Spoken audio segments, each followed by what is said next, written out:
Hello everyone.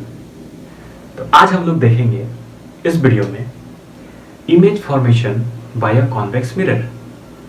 Last video में हम लोग कवर किए थे image formation by concave mirror और वहां पे हम लोग देखे थे कि अलग अलग पोजीशन पे अगर ऑब्जेक्ट को रखते हैं तो कहां कहां इमेज बनेगा।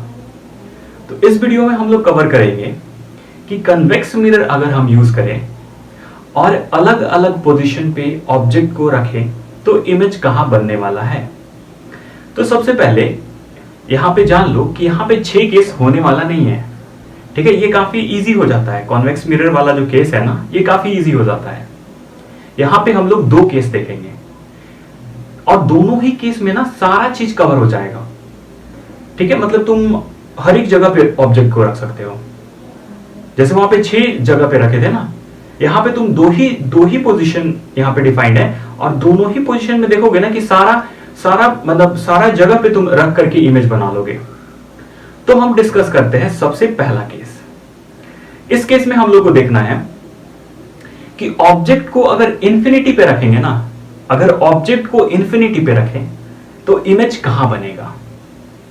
तो देखो, अगर ऑब्जेक्ट को इंफिनिटी पे रखोगे ना तो ये एकदम लास्ट केस जैसा है कि इंफिनिटी पे रखेंगे हम ऑब्जेक्ट को तो जो इमेज बनेगा वो कहां बनता था, याद है? इमेज बनता था फोकस पे। ठीक है, तो यहां पे भी जो है ना इमेज फोकस पे बनेगा।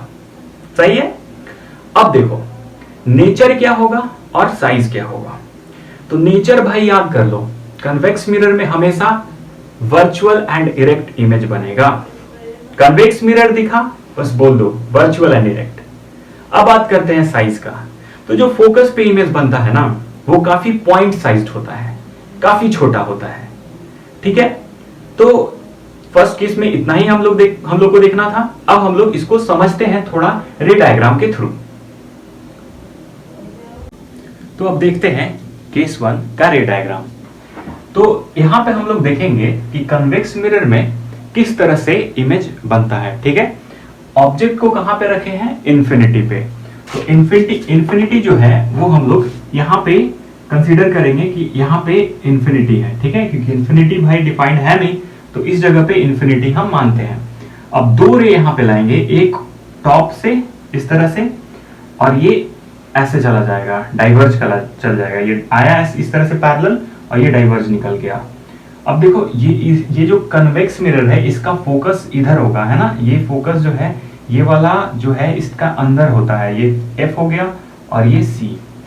और इधर से देखो ये जो पैरेलल गया ना तो इधर से ये वर्चुअली फोकस से कटेगा, क्योंकि हम लोग जानते हैं कि अगर कोई भी लाइट रे पैरेलल होता है तो वो फोकस से कटता है।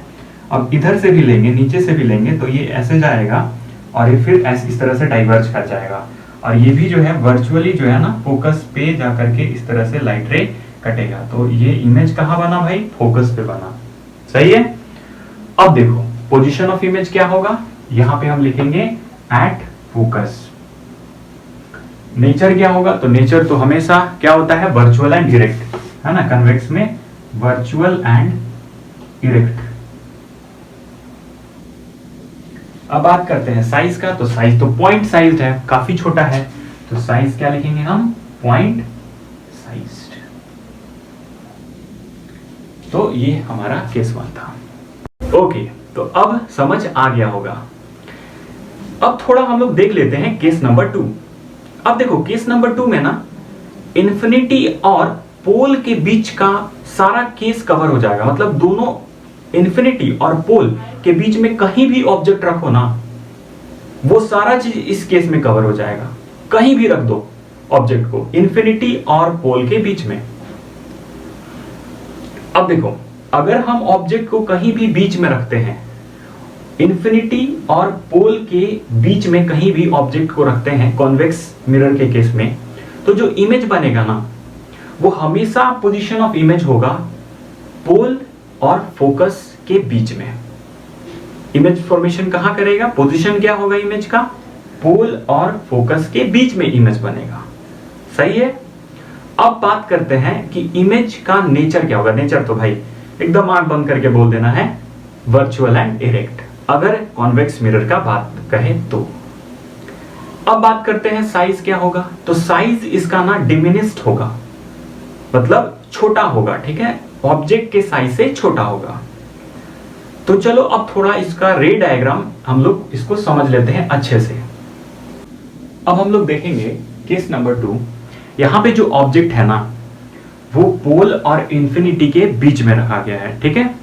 तो ये हमारा पोल है, ये हमारा पोल है, ये मान लो फोकस है, और ये हमारा सी है ना, और ये है इंफिनिटी, ठीक है, ये है हमारा इंफिनिटी। सपोज दैट ये इंफिनिटी है।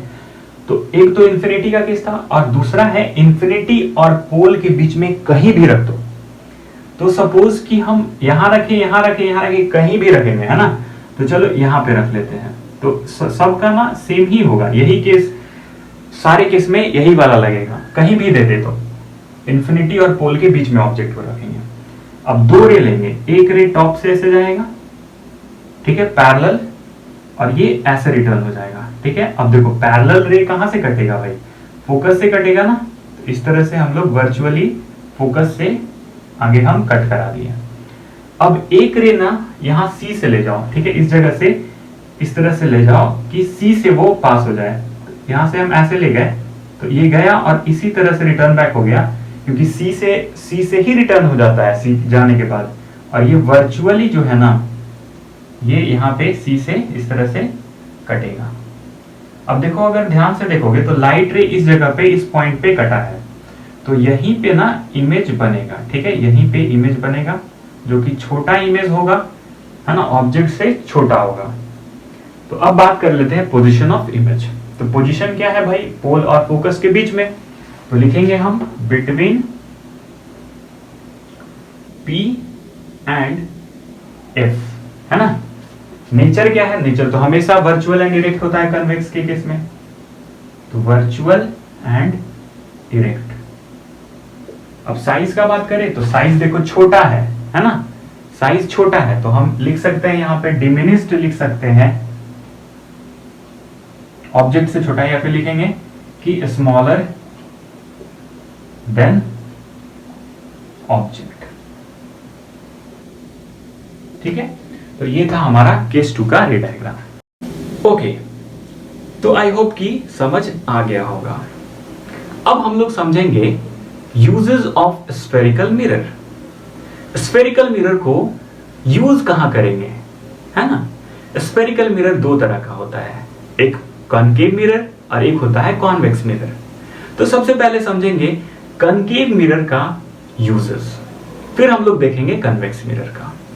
तो कन्वेक्स मिरर, पहले कॉनकेव मिरर देख लेते हैं। कॉनकेव मिरर में जो सबसे पहला यूज है वो मेरा यूज है कि कोई भी ऑब्जेक्ट को अगर बड़ा देखना हो ना, बड़ा साइज देखना हो, लार्ज साइज देखना हो किसी भी ऑब्जेक्ट को, तो वहां पे हम लोग कॉनकेव मिरर यूज करेंगे। मतलब कि एज अ सेविंग मिरर हम यूज कर सकते हैं, as a makeup mirror use कर सकते हैं, क्योंकि सेविंग करने में, है ना, कट ना जाए, इसलिए थोड़ा लार्ज बड़ा फेस दिखे, इसलिए हम लोग यूज करते हैं सेविंग मिरर, ठीक है। दूसरा यूज जो है ये डेंटिस्ट मिरर यूज करते हैं इसको। डेंटिस्ट जो होते हैं वो, है ना, छोटा सा मिरर होता है एक लगाया हुआ, उसमें दांत के नीचे लगाया जाता है, ताकि दांत छोटा होता है तो आंख से दिखे ना, आंख से तो अच्छे से दिख नहीं पाएगा ना, तो अंदर जाकर के वो बड़ा साइज दिखाएगा वो टीथ का, इसीलिए डेंटिस्ट उसका मिरर, मतलब कॉनकेव मिरर यूज करते हैं। अब बात करते हैं थर्ड यूज का। तो थर्ड यूज जो है वो टॉर्चेस में यूज किया जाता है, ठीक है। कहीं कहीं जैसे लाइट जो होता है गाड़ी का, वहां पे यूज किया जाता है, ताकि बहुत दूर तक, है ना, बहुत दूर तक लाइट जाए, क्योंकि वो बल्ब जो होता है वो फोकस पे लगाया जाता है। और हम लोग पहले ही पढ़े हैं कॉनकेव मिरर में कि फोकस से लाइट जब जाता है तो वो इंफिनिटी तक पहुंचता है। फोकस से लाइट अगर कटेगा तो इंफिनिटी तक जाएगा, तो वो यहाँ पे यूज होगा, ठीक है। अब बात करते हैं फोर्थ यूजेस का। तो फोर्थ यूजेस जो है वो एंटीना में यूज किया जाता है। जो डिश एंटीना होता है ना, वहां पे कनकेव होता है, इस टाइप का कनकेव टाइप का डिश एंटीना होता है। अब बताओ क्यों यूज किया जाता है। और एक चीज और देखो, जो एंटीना होता है ना, वहां पे देखना कि जो ऐसे एंटीना होता है उसमें से बाहर ऐसे निकल के कुछ इस टाइप का प्रोजेक्टर टाइप का चीज लगा हुआ रहता है, वो रिसीव करता है सिग्नल को। तो वो इतने दूर पे क्यों लगाया हुआ रहता है, देखो वो एक्चुअली ना फोकस पे लगाया गया है, ठीक है। वो फोकस पे क्यों लगाया गया है? ताकि सैटेलाइट से आता है ना सिग्नल, तो सैटेलाइट बहुत दूर पे होता है, इंफिनिटी पे मान लो, तो इंफिनिटी से जब आएगा वो सिग्नल तो इससे टकराएगा और फोकस कहां पे होगा? जहां पे वो रिसीवर लगा हुआ है, वो रिसीव करेगा सिग्नल और टीवी को दे देगा। तो आई होप कि अब समझ आ गया होगा कि वो क्यों लगाया जाता है उतने डिस्टेंस पे, ठीक है। ये सर्टेन डिस्टेंस पे लगाया जाता है, वो फोकस पे लगाया जाता है। समझ आ गया होगा। अब हम लोग देखते हैं यूजेस ऑफ कन्वेक्स मिरर। तो पहला यूजेस है कन्वेक्स मिरर का, जो कि हम लोग रियर व्यू मिरर, जो कि बहुत पहले से हम लोग जानते हैं, रियर व्यू मिरर में हम लोग यूज करते हैं। रियर व्यू मिरर है क्या? तो जो गाड़ी के साइड मिरर होते हैं ना, उसको रियर व्यू मिरर बोला जाता है। अब देखो कन्वेक्स मिरर का ना बड़ा अच्छा यूज है।